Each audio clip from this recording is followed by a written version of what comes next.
Pet Pawcast. I'm your host, Dr. Roberta Westbrook, and we're here at the Campus for All Animals, the Houston SPCA. Thank you for joining us today. I want to give you guys lots of information about if you're interested in adopting a large dog.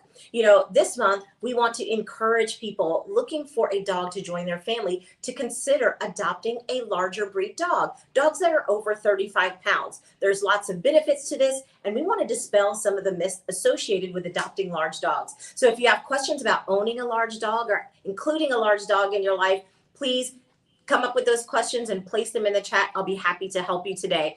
And in the spirit of adopting a large dog, I want to introduce you to our pet of the week this week. Our pet is Prince. Prince is such a handsome boy. Prince came to us through our animal cruelty and investigations department. So unfortunately, Prince was in a situation that was not good for him. And because of that, he's very timid and he takes a little while to warm up, but he's very sweet and he will make someone a wonderful companion. He's 2 years old and we think he's a black mouth cur mix. So come on down to our adoption center and consider meeting with Prince and any of our other dogs and cats, but particularly our large dogs this month. So, let's talk about what it means to have a large dog as part of your life. There's so many benefits, and I will start with any questions that you might have or reservations that you may have in your mind about what it's like to own a large breed dog. Or just generally, why are large dogs harder to adopt from a shelter usually? We do hear that large dogs tend to be more difficult to find homes for, and this certainly will depend on the family looking for an pet to come into their home. One of the reasons that it could be more difficult to find a home for a larger dog is because they're larger, and large means taking up more space.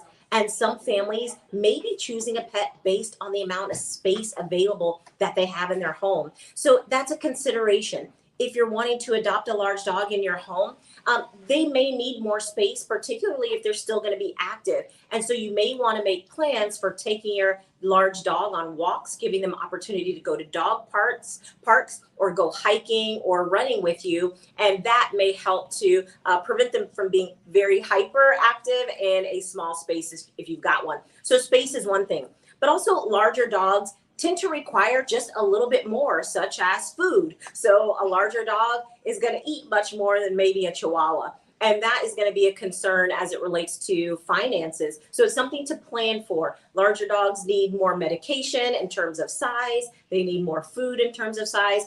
And so when you're planning to bring a pet into your home, your finances take into account, and you take that into account, you may determine whether or not it's a good idea for you to get a large dog or a small dog. But it just requires a little bit of planning, and large dogs certainly make up for it in their large hearts. All right, They're so then wonderful. So what are the benefits for adopting a large dog? Yeah, they have big hearts, right? Small dogs do too, but these big dogs have lots of big heart. And some of the benefits are, particularly if you're wanting to have a lot of activity, large dogs tend to be more active. They may be hunting and hiking partners with you. They may be able to go on runs with you. If you have a large amount of space, you have land, maybe you even have farm animals. Sometimes large breed dogs can be really good protectors of your home and your environment and other pets that you have. So large dogs certainly have their benefits. They're even better as pillows because you can lay on them and they make really wonderful soft pillows. And then you usually know the personality more. So how do I determine which pet is best for my family? It's really doing a self-assessment. What is your time like? What is your space like? Do you have children? All of these consider your lifestyle and make sure that you can choose the best pet for you. There's lots of information online to help you be able to choose the appropriate pet for you. But essentially you want to know how active you are, what kind of space do you have, what kind of budget do you have for a pet, and taking all that into consideration, you can decide not only whether you need or desire a large or small breed dog, but you can even get more specific in terms of the breed of dog that might be best for your family. And then how do I, bring a dog home if it is a large dog? So obviously it's easier for a puppy to introduce them. How to introduce a large dog to my family? Really, the process is the same. So whenever you're bringing a new pet into your home, the process is going to be the same. your home is going to be new to them. And so you want to make sure that it's a gradual process. When you bring a large dog into your home, just like any other pet, you want to make sure that you give them plenty of opportunity to adjust and not make judgments too soon. There's a rule that we go by in animal welfare, and that rule is called the 3-day, 3-week, 3-month rule.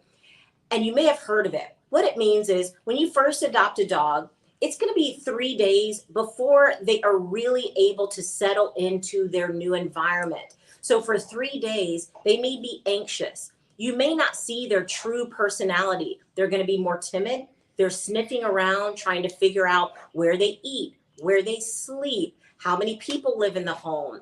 Are there stairs? Are they going on walks? They are trying to figure out what their life's going to be like for about the first 3 days.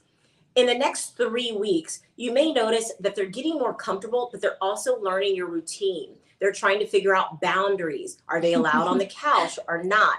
On the bed or not? How many walks a day do they get? How many meals do they get? They're figuring out their routine. This is really important for you as a pet owner to put your new pet on a routine so that they can settle into that routine much sooner. This might also be the time where you start to notice their personality come out. So if they tend to bark during that 3-week period, they may start to bark more because they're getting more settled in. And so that's an important time period. But then it takes about 3 months for that pet to really settle in and to create a bond with you and to understand the expectations that you have set for them.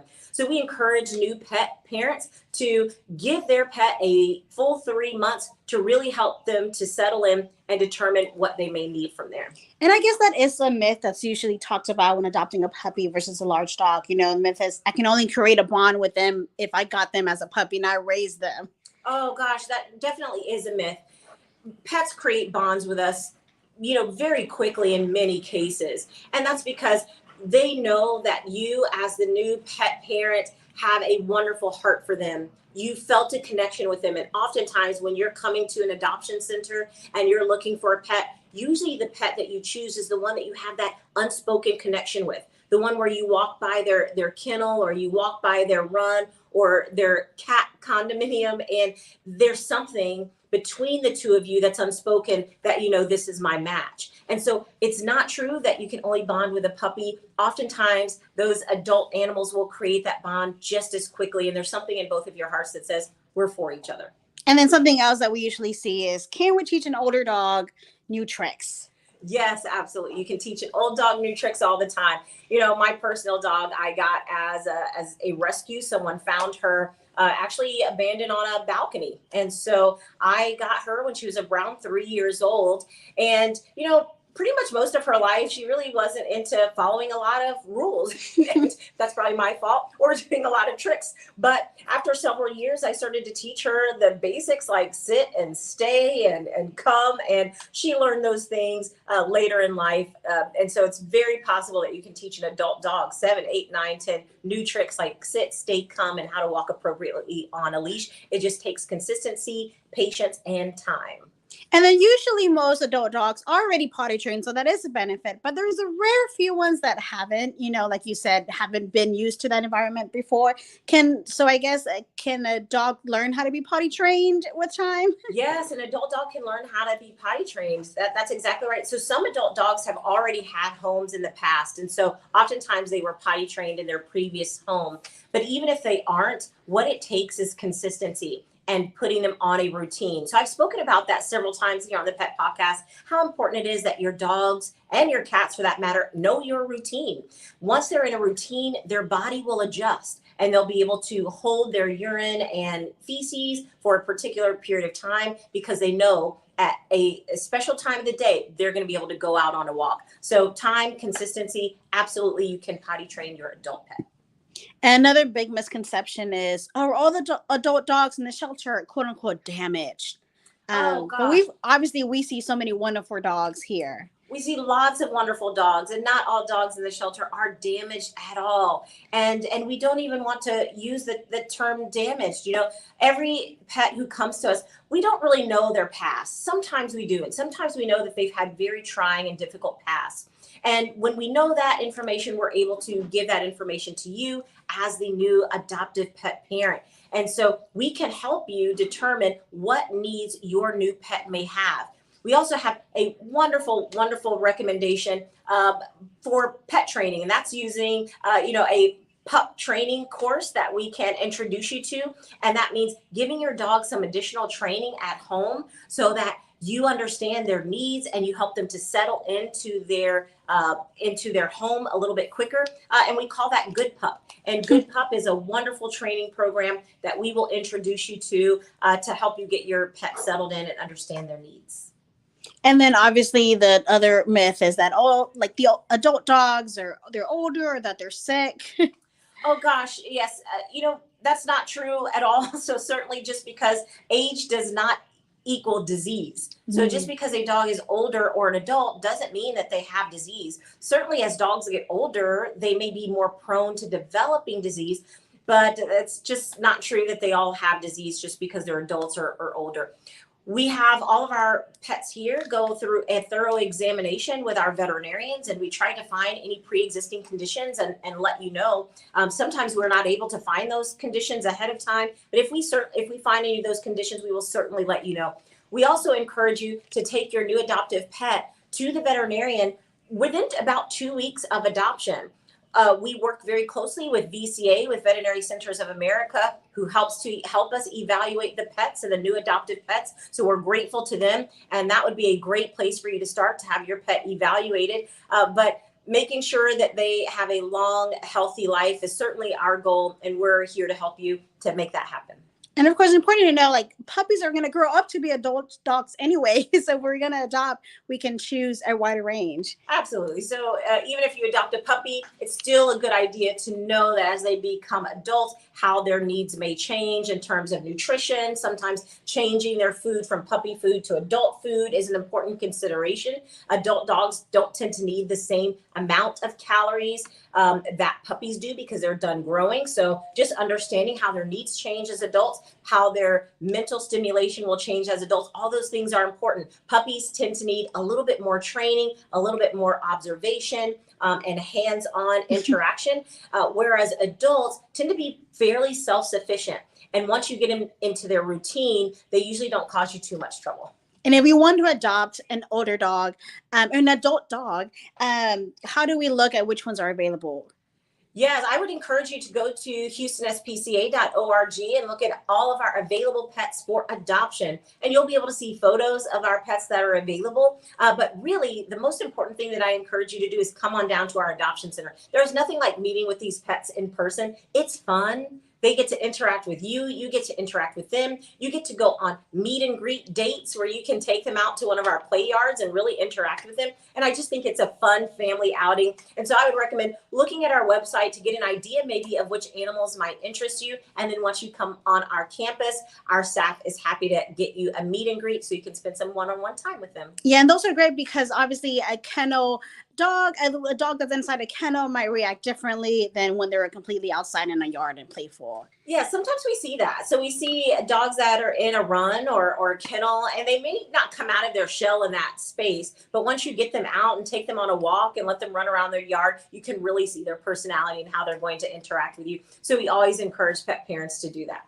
And then what's the process if we do want to adopt? If you want to adopt a pet, again, come on down, visit with the pet. And then once you decide that, in fact, you are ready to adopt, we'll have you meet with our adoption counselors. And our adoption counselors are there to help you work through and ask any of those questions that you may have about owning an adult dog, what things might be necessary, and to help get you prepared. Before you decide to bring a pet into your home, we encourage you to do that self-preparation as well. Again, we mentioned earlier, understanding your own time that you'll have available for the pet, what you expect your pet to do. Do you want your pet to be a guard dog for your property? Do you want them to be a couch potato with you, or are you looking for an agility partner? And understanding your needs and preparing for that will help us to help you once you get here on campus. But our adoption counselors will work with you through that process. We will give you information about getting your pet seen by a veterinarian, and we'll even give you instruction about dog training through Good Pup and proper nutrition with Hill's Pet Nutrition. And then do we have any specials this year or this summer? Absolutely. So our large dogs, any dog over 35 pounds, we are considering VIPs, very important pups. And so their adoption fee has been reduced to $10. And so we encourage you to come on down and take advantage of that and get to meet a dog and take that dog into your home at a reduced cost. That still includes our adoption package, which includes an examination at Veterinary Centers of America and even a credit towards some of the common illnesses that we see in pets that may come from shelters. And so you'll have a lot of that covered. And so we're happy to help walk you through that process. So come on down to our adoption center every day from 11 a.m. to 6 p.m. and meet with all the pets that we have available for adoption. Well, thank you so much for joining us on the Pet Podcast this week. I'm your host, Dr. Roberta Westbrook. We will be with you next week on Friday, same time, same place. Say bye to Prince, and we'll see you soon.